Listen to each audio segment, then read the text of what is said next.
Hello world. Frida Reba Darcy and Patricia O'Connor here, and it's going to be our Friday drop. That's what I think this is. Actually, this is a little cheat. It's Thursday night. Today was our second day off. After returning back to work, I returned back to work. Oh, just look at these pine trees while I gab for a minute. I returned back to work on Monday after having been gone for a month for medical procedures. And when I came back, God, I was so snowed under. And one, it was kind of like, oh my God, I'm so snowed under. And on the other hand, it was also kind of like, wow, what a rush. Let's see what we can get done. So I rolled up my sleeves and threw myself at it. And at the end of the day, I had gotten a lot done. I've pretty much just kind of like, despite the fact that I'd been gone for a month, I really hit the ground running. And then I would come home and be tired. So today, was my day off, but I had administrative things to do. 7:30 this morning would find me in a cold administrative office across town doing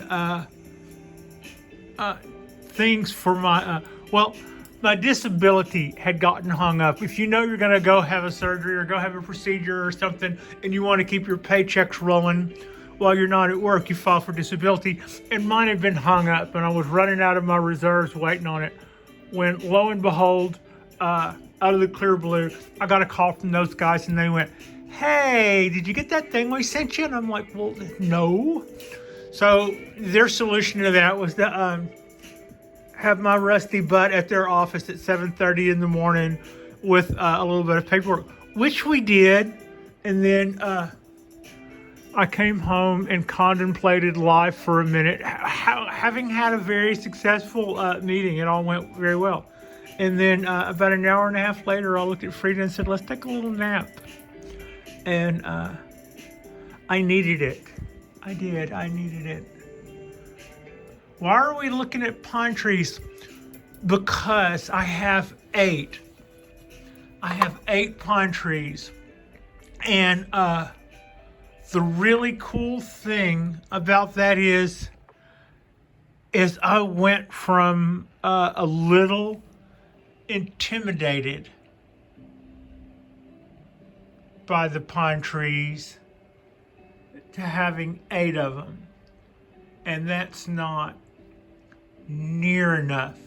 What I'm focusing here on is all the new growth pushing out on that branch. The part of the appeal, I'm going to push back a little bit. This is a Ponderosa Pine. It's going on 26 years old. It is a show hen. There's my hand for scale. It's a little, probably 8 inches. 26 years old, collected in the mountains in the wild. It's just actually been dwarfed like that. There are ways you can tell the ages of pines. If they have, this one has bark all the way up the tree trunk, all the way up all the way up to where the needles start is mature bark.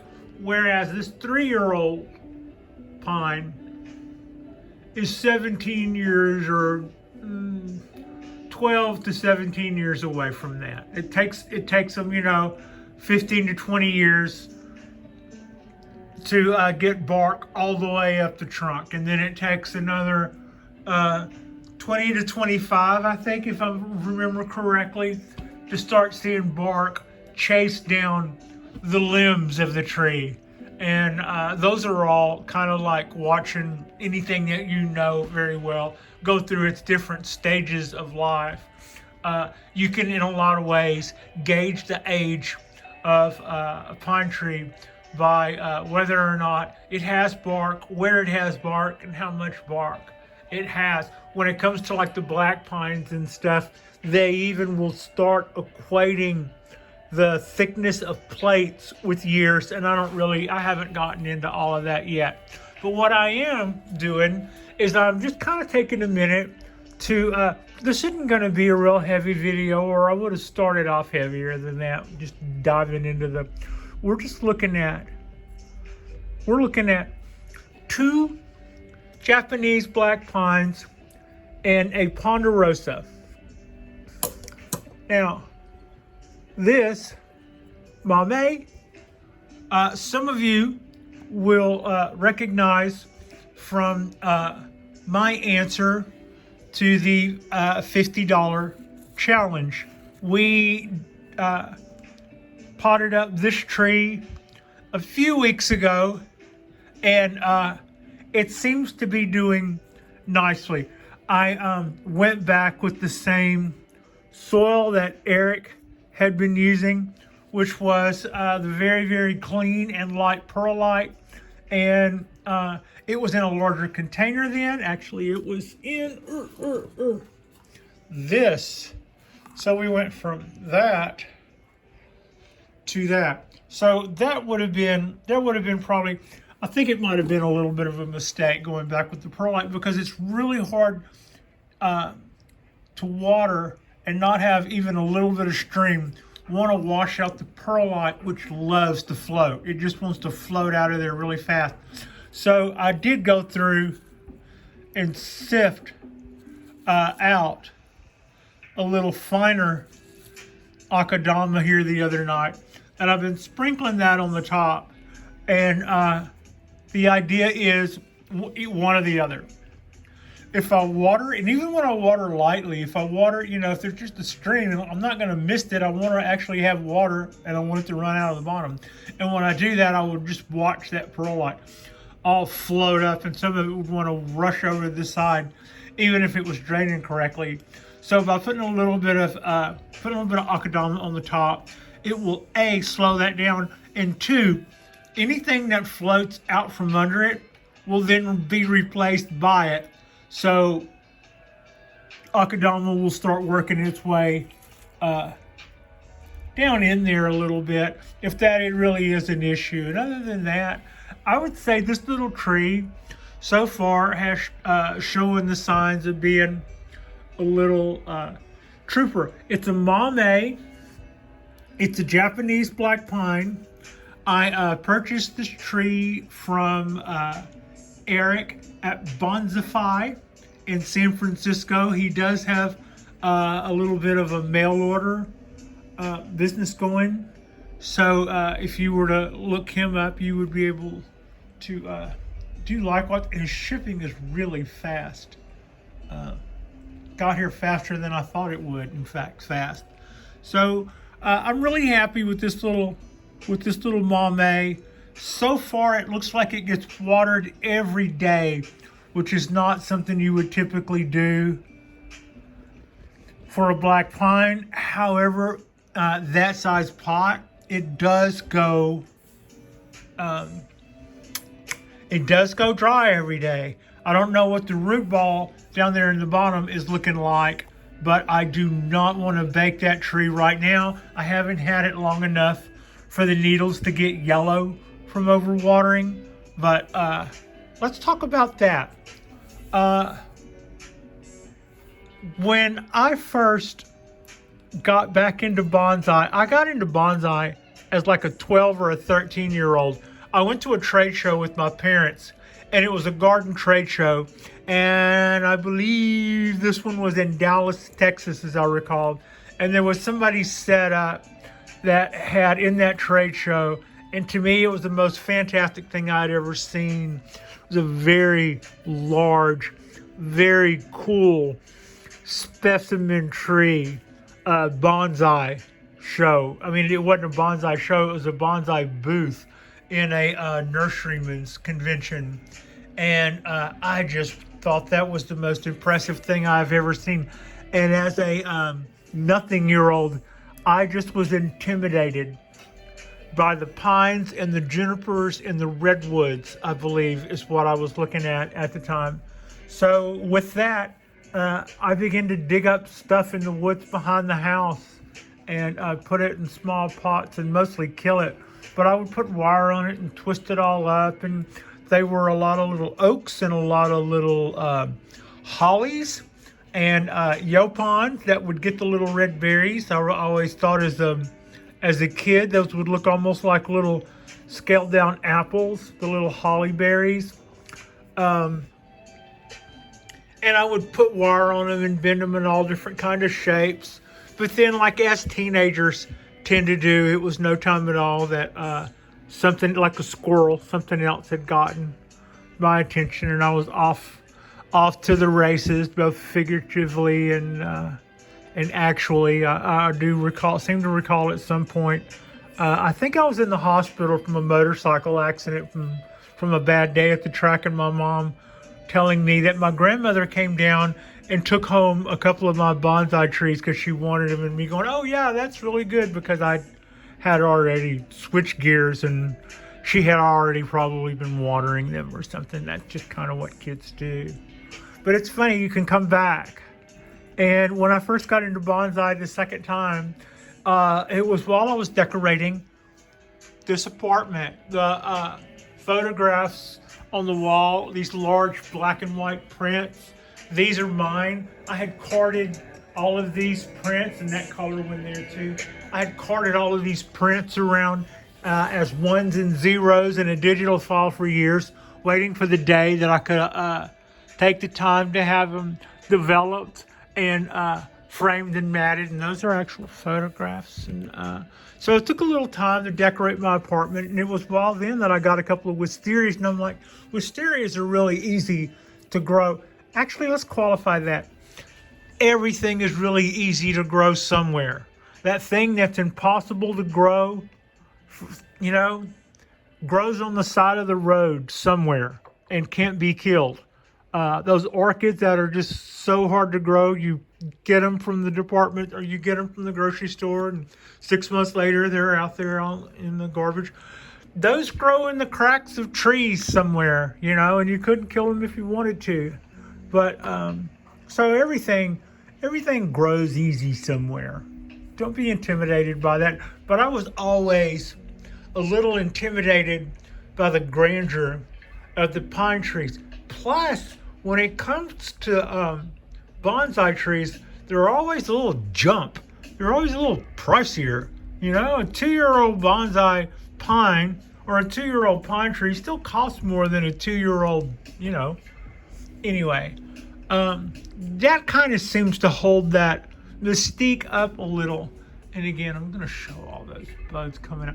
The reason this tree is budding out so profusely is because I'm feeding it with biogold.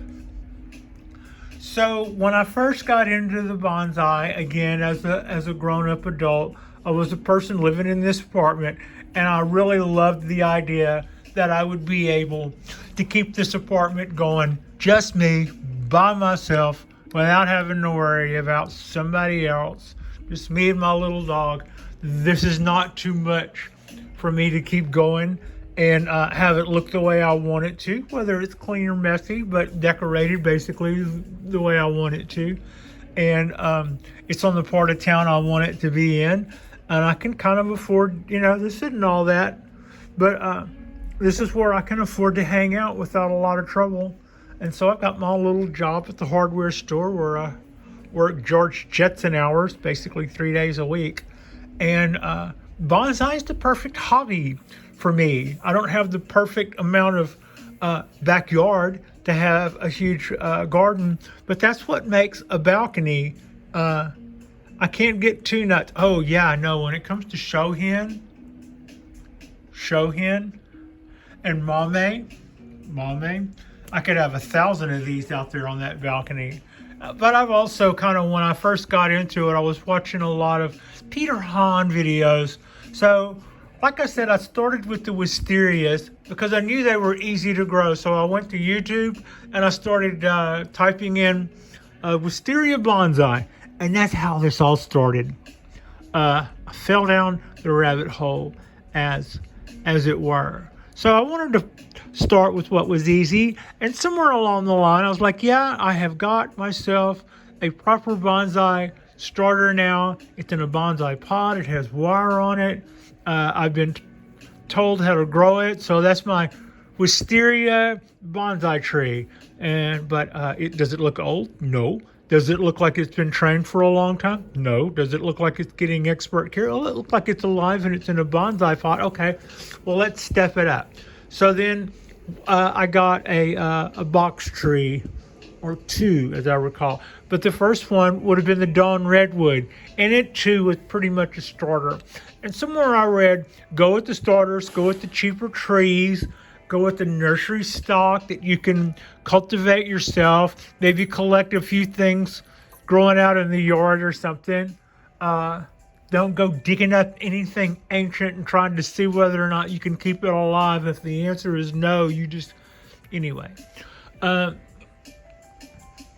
So try all these things, but get something really nice, one thing really nice along the way, and see if you can maintain that in the way that it's supposed to be. And with that, I ventured out and got myself a Japanese black pine that was 75 years old. I have a birthday coming up.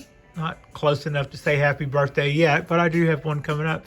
But I only have two trees that are older than me. One of them is 75. And the other one is 175. So yeah, they're both older than me. And then the rest of them are younger than me by a few years. So that put us on a path where I had a small space. I had a few nice trees, but I had some trees that are for the next generation or the generation after that. And when it comes time to care and appreciate them for what they are, yeah, I guess in a way, my wisterias as pre-bonsais are closer to topiary and bonsai pots than they are actual bonsai trees until they get some age on them. But I love them. And the same way with this guy. This is a 2-year-old, no, 3-year-old now, Japanese black pine. When I got it, it was straight. It had no wire on it. It had a couple of sacrifice branches, and I had just purchased another nice tree, and along with that, a 17-year from seed Japanese black pine. And I told Jonas that I would also like a starter so that I could have a nice tree and a starter, and that would be 2 nice trees for me when it comes to the black pines. And when I got this one home, I probably had it for 2 or 3 weeks before I put it in this little bonsai pot. But I was asking him what I should do with it, and he said that depends. If you want it to be a bigger bonsai tree, let the sacrifice branch just run right on out. If you want it to be a show hen, chop that back, and you can start training now. Now I could also at this point let some of these guys maybe be a sacrifice branch, let them run out, and in that way I could fatten up this trunk. But here's what. When I was watching the videos, when I was trying to learn more about new trees and all that, yes, I was intimidated a little bit by the pines. I had seen some turn yellow. I had seen people have trouble with them. And I'd also seen other people's videos where they didn't mention any trouble, but their trees did look yellow. And I wondered about that. And so my 2 nice trees, 2 years. The 75-year-old tree looked perfect without me having to know a lot about decandling for 2 years. And my feeling was, don't mess with it. If it looks that good, why would you want to put amateur hands upon that? Wait until it's time to do something, learn what it is, and do it. Well, I learned what it was that I needed to do and did it at the risk of some of that tree. But here's what else I learned about Japanese black pines. One of the things that makes these guys so popular is they can take a hit and come back. They don't always die at the first hint of trouble. The Japanese black pine we're talking about, I had to give a systemic treatment to keep it from dying last summer and do a bit of an emergency repot, which there's that's a debatable term. But I had a lot of blockage down at the bottom of the pot, which was really affecting its ability to drain, and the tree was already sick. So it didn't seem like a good idea to try to figure out a way how to best tiptoe around its watering issue with the tree already unhealthy. It's like, get it out of that pot, cut that stuff off the bottom, put it back in some decent soil. That's like taking a sick person and putting them back in a clean bed and giving them a good shot at it. So that's what we did with that. And the tree is coming back. Because of my space on a balcony, I didn't go with put it in a large planter with a lot of sphagnum moss or something, and we're going to let it recover like that for a couple of years. No, I basically stopped decandling it, stopped thinning the needles, watch my feeding regimen better, run a systemic treatment through the tree, and that put us on a road to recovery. So yeah, that's kind of like when I learned that what I had been going through and why I had been going through it and how to get out of it. And I saw how bad that tree looked, and then to have it bounce back. I don't say I'm 100% out of the woods yet. The tree is probably going to be still weakened for, I don't know how long, a couple of years.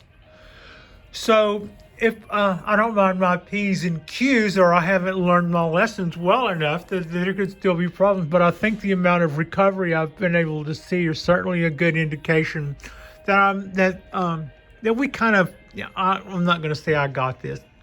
I don't need to go jinxing anything.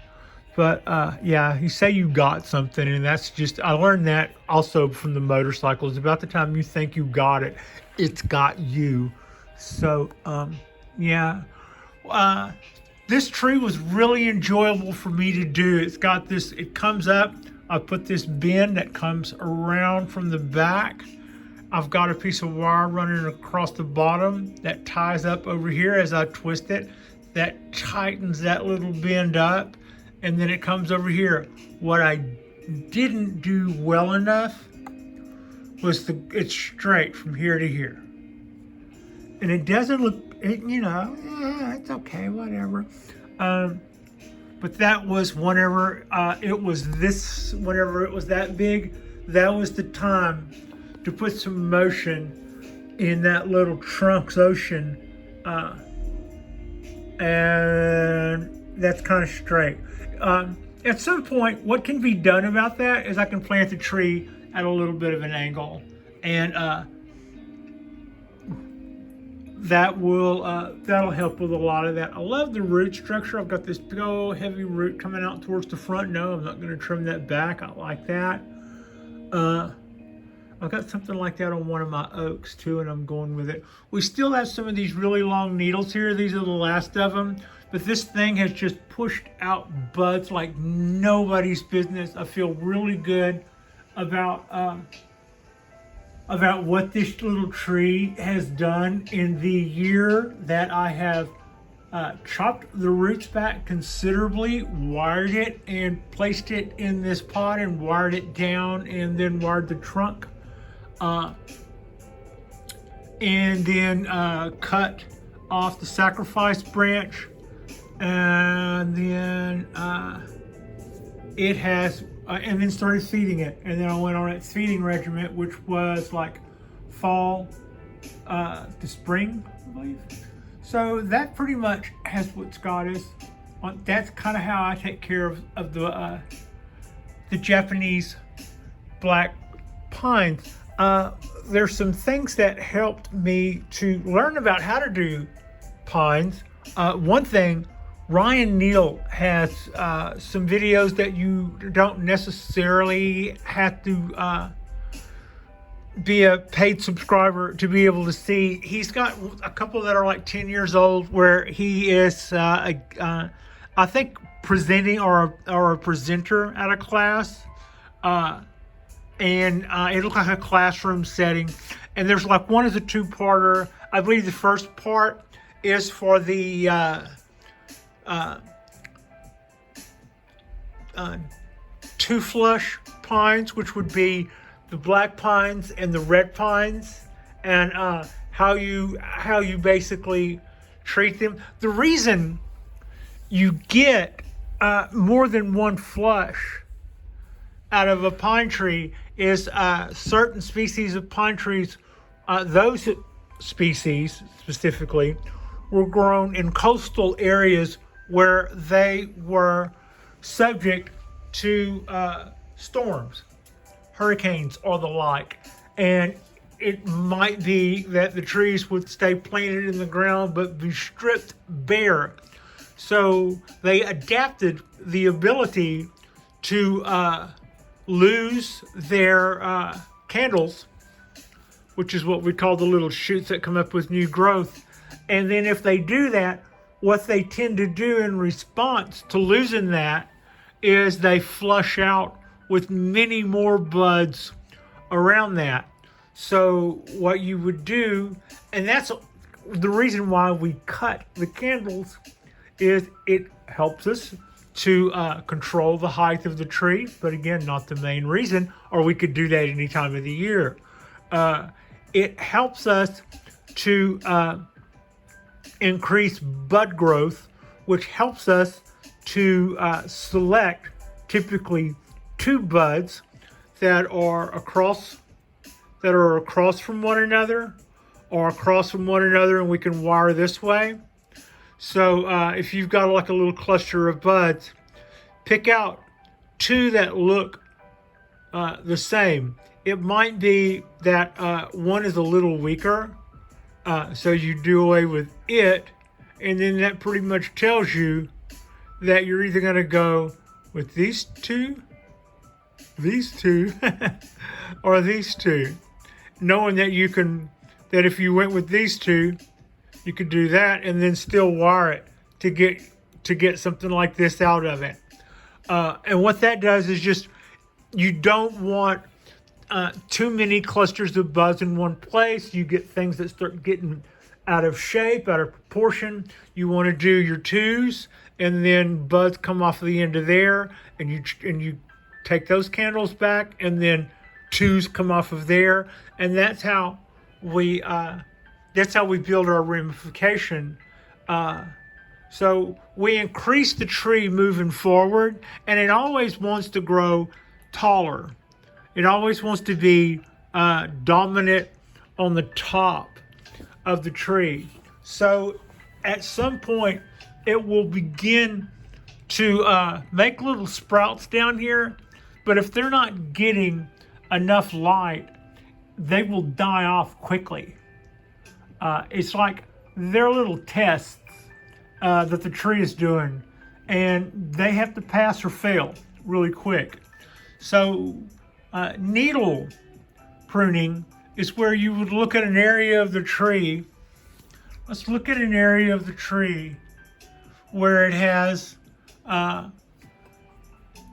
some of the thinnest amount of needles. Not necessarily the thinnest amount. I'm not going to try to find some waspy branch that has 3 and call it that. But say within the healthy part of the canopy, you've got the beginning side of that, and you've got the inside of that. So let's go to, in the healthy part of the canopy, let's look at our needle count, and then let's go to the places where it gets heavier than that, and let's pluck those needles back to match that thinner needle count. And that way, we are redistributing the energy of the tree, and it will not decide to start casting off lower portions of the tree. That was one of the mistakes I made with my 75-year-old Japanese black pine. Had I done proper needle thinning in there, that would have been gone a long way towards redistributing the energy in the tree. So yeah.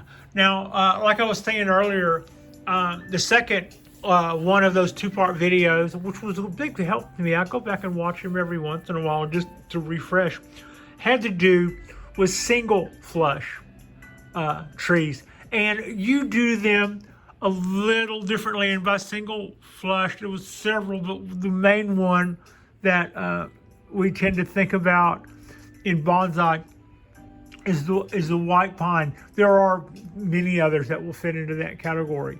The Ponderosa that we're looking at here doesn't exactly fit into either one of those categories. How we maintain this tree is a little different. The main thing about a Ponderosa pine is to see what level, how small you can get your needles.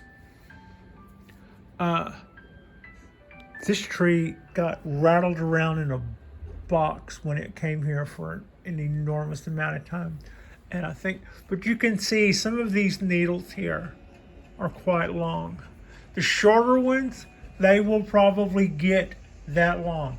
That is probably an accurate representation for how long those needles are in proportion to this tree, like it or not. I think that gives the tree a slightly wabi-sabi, whimsical look that I really love. However, I have accepted the challenge, and the challenge is to see how we're going to make the needles smaller on this tree. Now, the way we make needles smaller on a Ponderosa pine is we don't thin the needles. We don't cut the candles. Instead, we do the opposite of that. We feed it year around. Right now, it is August 18th. We feed it year round. Black pines aren't being fed year round unless you're my cork bark, it will get fed year round. But you don't feed develops trees year round. You do Ponderosa. And the reason is because of that thing that I keep going back to. These beautiful little buds that you see coming out there. Those guys are all over this tree. We have really increased its needle count, and it does look a little less whimsical. Granted, it does. But here's what else. It only has that amount of roots. It can only do what the amount of roots in this little pot will allow. And with this increased amount of needles, instead of say having 100 needles that got 100% of the nutrients as per the roots, we give it more nutrients, we get 5 times more needles, and now 500 needles have to split what had been going to 100 needles. And the tree will allocate the energy in such a way to make that happen, and that will result in shorter needles 2-3 years from now.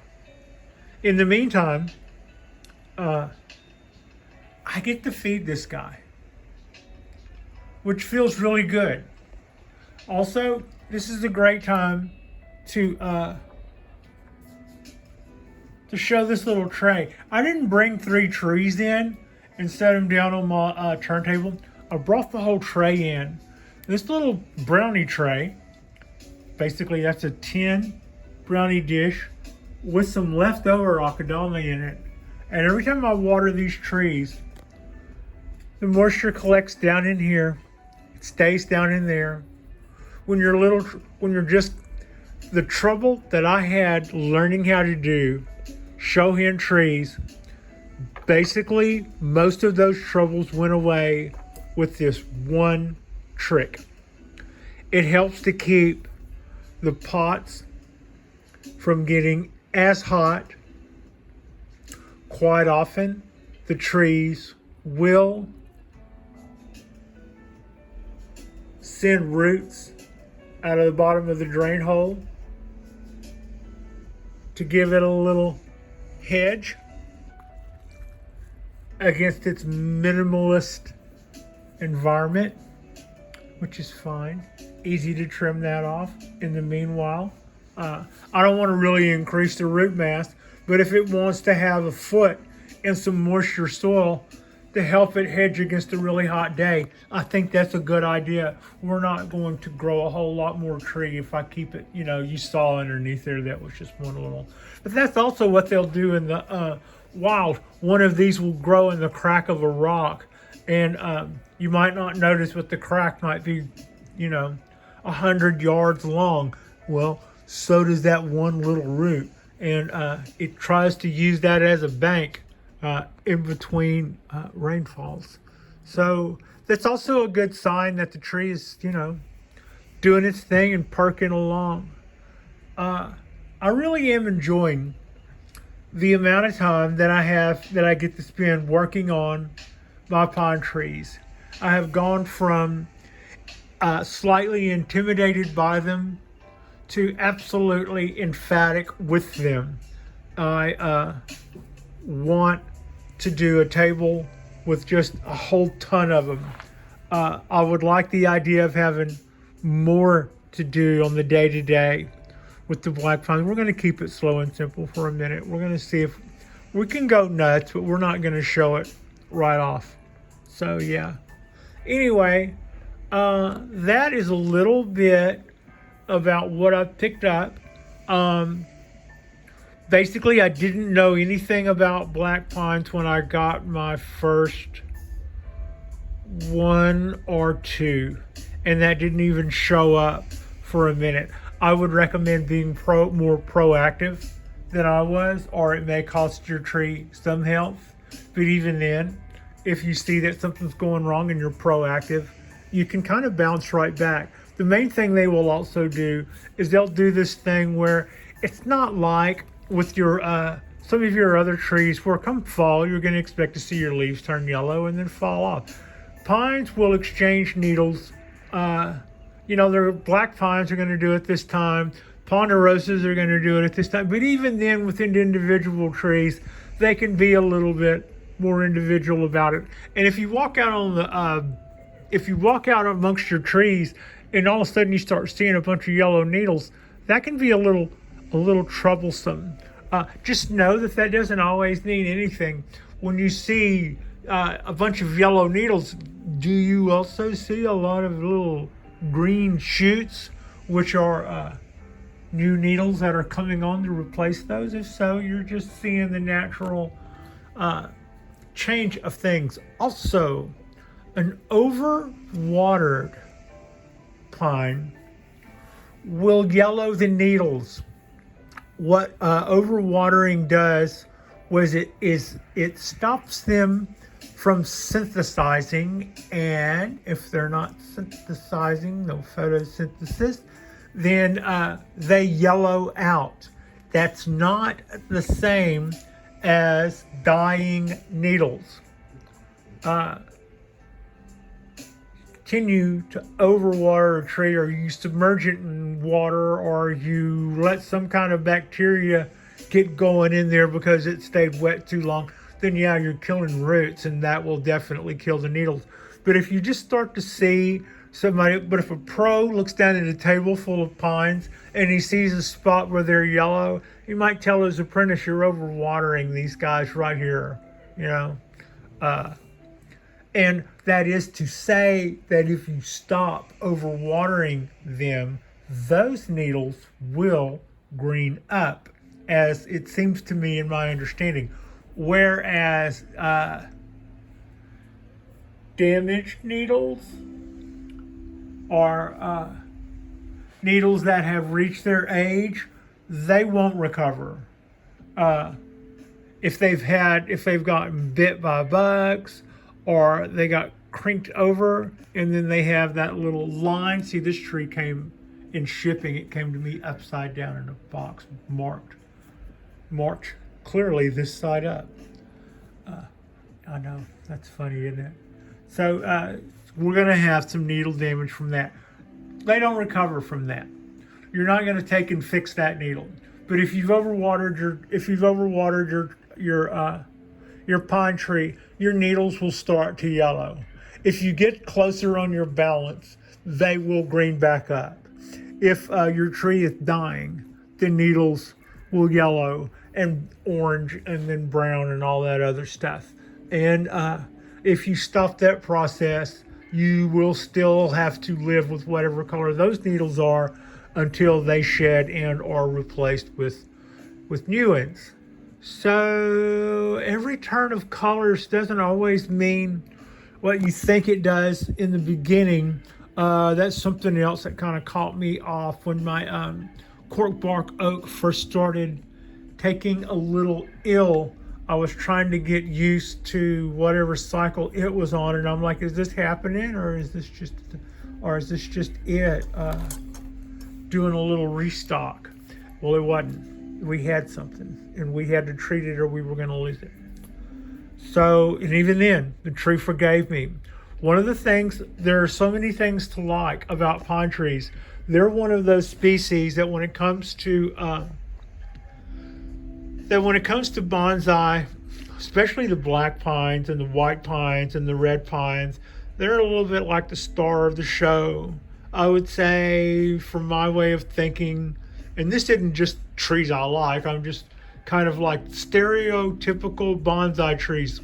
Go to an auction somewhere and you'll see some apricot go for because it's out of the ordinary. What most people, I think, off the top of their head, they think of pine trees, or they think of junipers, or they think of maples, Japanese maples, all kind of junipers.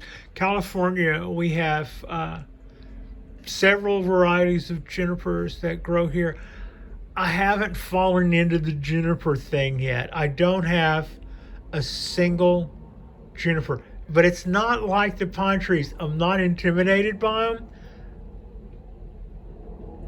It might be that I just haven't been bitten by the bug yet. I'm open to it. I'm open to liking them, but it might also be that, they're all over the grounds here at the apartment. I just kind of see them as landscaping. That's not right. There's some beautiful junipers. And now whenever I see one in a bonsai pot with all of its dead wood and all of that stuff and some of those twists and some of those turns, I definitely see why other people get them. But yeah, so far I haven't really been bitten by the juniper bug. But I would definitely say that I have been bitten by the Ponderosa bug. I have two Ponderosas. This is the younger one of the two, which I'd stated earlier is 26 years old. This is Hoss, our little Pondo. This has been going on for a year. I think it's happy, and I totally got away with it. As I recall, on this little Japanese black pine, I did a repot and style the same day, but I did it the right time of year. This one I did for y'all about 3 weeks ago. We were enjoying a month, 68 degrees, 70 degrees, something like that over here. And we were also in the middle of the $50 challenge, so I decided to blow my $50 on this. I did all this in the wrong time of the year. It was already wired. I did a fairly heavy root prune, and then I put it in this pot and put a screen in the bottom of that pot and wired the base of the tree down to that pot. It already had the aluminum wire. You see that Eric had already done a really nice job of that. I believe I pointed this out earlier. You see that little split in there? That little split right in there. Those are the roots. It's just gonna, man, it just comes out of the ground already all twisted. That is great motion for that little tree. And somebody who saw me make this video said, yeah, I'll look forward to seeing that in a year. You'll see it. You'll see it quite a bit between now and then. This is, I think, the first time I've brought it close enough to the camera without just, having to drop the camera in amongst the trees on the table, which gets a little tricky, a little close to home. But when it comes to the pines, they are one of the things that makes them such a great tree for bonsai is how forgiving they are. They're not one of the ones where you don't have nothing to do. You do have things to learn and you do have things to do, but they are mostly fun. And to watch somebody who knows what they're doing with these guys is a real pleasure. When it comes to that, I like to watch Kimi Bonsai out of Japan. She is a female bonsai artist, a second generation horticulturist. I think her dad is a farmer. I believe she lives in the city, but I believe she comes from a farming family. She really, really, really knows her stuff when it comes to the bonsai trees, especially the little shohens and the little mame stuff. And she moves around and kind of handles them like it's been something she's always done. But I love her results. So yeah, I would probably recommend her to Kimi Bonsai. And you can go in your settings and switch it over to closed caption, and then press English on that, or whatever language you speak. I don't actually speak English either. I'm not a big English speaker. I would say I speak Texish, which is, kind of just a mess. Anyway, that's about all I got going. I wanted to just take a minute to say, if you've ever thought about pines, continue to think about pines. They are a great way to be into bonsai. This guy here and this guy here as starter trees, if they were larger, they would be, many years away from being finished trees. One of the beautiful things about shohen and mame is that you do get those results quicker with smaller trees. The trunk will look proportionately thicker for a tree of that height, which is what I'm saying.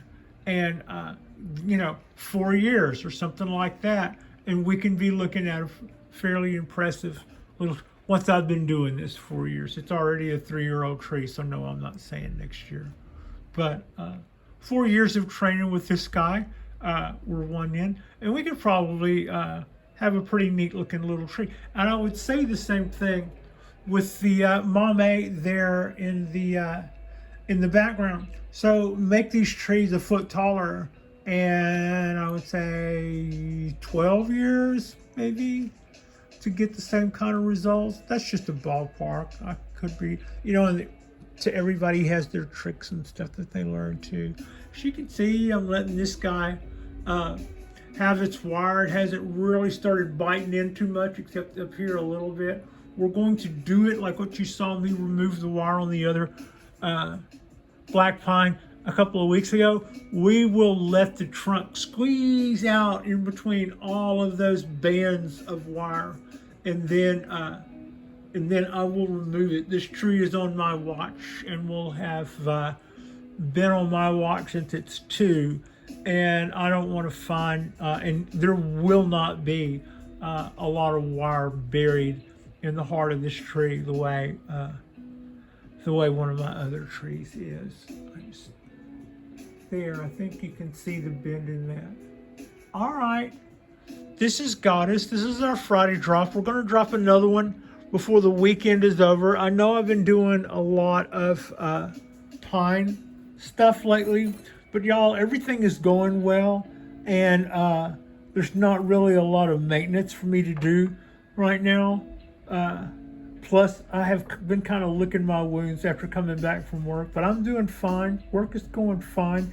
The trees are going fine, and like I said, I've had this a little over a year, this over a year, way over a year, and some of my others I've had for 3 years. So I haven't killed them yet, and they're really good trees to have around.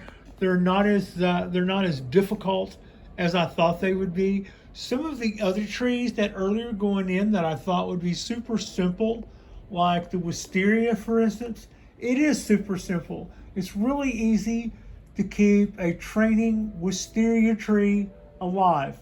It's harder to make convincing branch work with one. You can. It takes diligence. You've got to make one plan and pretty much stick to that.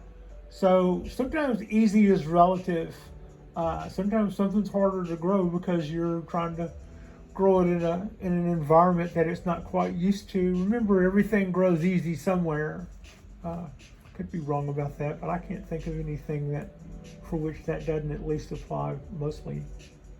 So yeah, thank you guys for watching. I would say that my experience with pines in these last couple of years has been very rewarding, and has I've learned a lot, and it is nothing that is so intimidating you can't do.